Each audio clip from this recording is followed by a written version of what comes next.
आज माधुरी पाटील यांचा 61वा वाढदिवस आम्ही इथं साजरा केला. किरण पाटील हा त्यांचा मुलगा आहे. त्यांनी मला सांगितलं की आईच्या वाढदिवसानिमित्तानं 61 झाडं लावायची. तर त्यांनी 61 झाडं आणली, 61 झाडं प्रामाणिकपणे लावली आणि त्याची ते काळजी पण घेणार आहेत. तर महाराष्ट्राला माझं असं सांगणं आहे की ज्यांचं ज्यांचं आईवर प्रेम आहे, आईवर सगळ्यांचंच प्रेम असतं, त्यांनी आपल्या आईचा वाढदिवस देशी झाडं, विविध झाडं लावून ती वाढवावीत.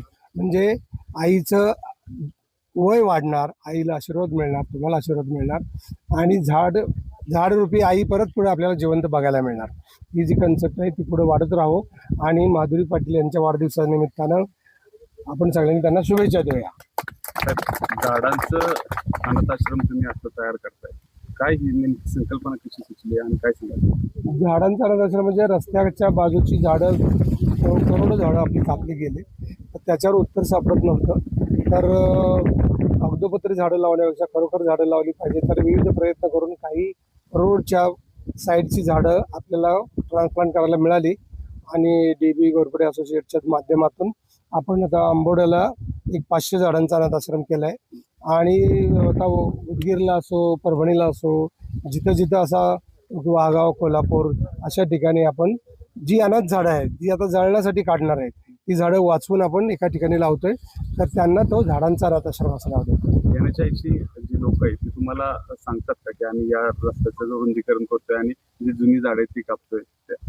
संपर्क होतो का? संपर्क होताना प्रॉब्लेम काय येतो की त्यांच्यावरती कसलं प्रेशर असतं मला माहिती नाही. कारण कॉन्ट्रॅक्टरला एवढ्या दिवसात एवढं करायचं असतं, मग फॉरेस्ट डिपार्टमेंटनं परमिशन दिलेली असते.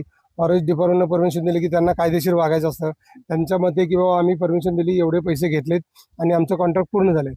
पण ट्रान्सप्लांट करायचे, शक्यतो ट्रान्सप्लांट करा, हा जो कायदा ना तो लय डेंजर कायदा आहे. त्याचा कोणीच विचार करत नाही. आणि गेल्या 50 वर्षात 20 वर्षात जो काय फॉलोअप झाडाचा व्हायला पाहिजे तो कुठंच झाला नाही. एवढी झाडं लागलीत का? तर सद्बुद्धी सगळ्यांना येऊ आणि झाडाचे गुण गाऊ, झाडाचे गुण घेऊ. आपण कोणाला दोष देत पडण्यापेक्षा आपल्यापासून सुरुवात करून आपण जास्तीत जास्त चांगलं काम करावं. तर नवीन 5-6 देवरे होत आहेत.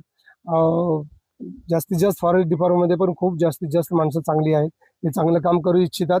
पण प्रोटोकॉल आणि प्रेशर पण याच्यामुळं कधी कधी त्यांना काही गोष्टींची बाजू घ्यावी लागते. तर असे त्यांच्यावर दिवस येऊ नयेत आणि सगळ्यांनी मिळून आपण चांगलं काम करू.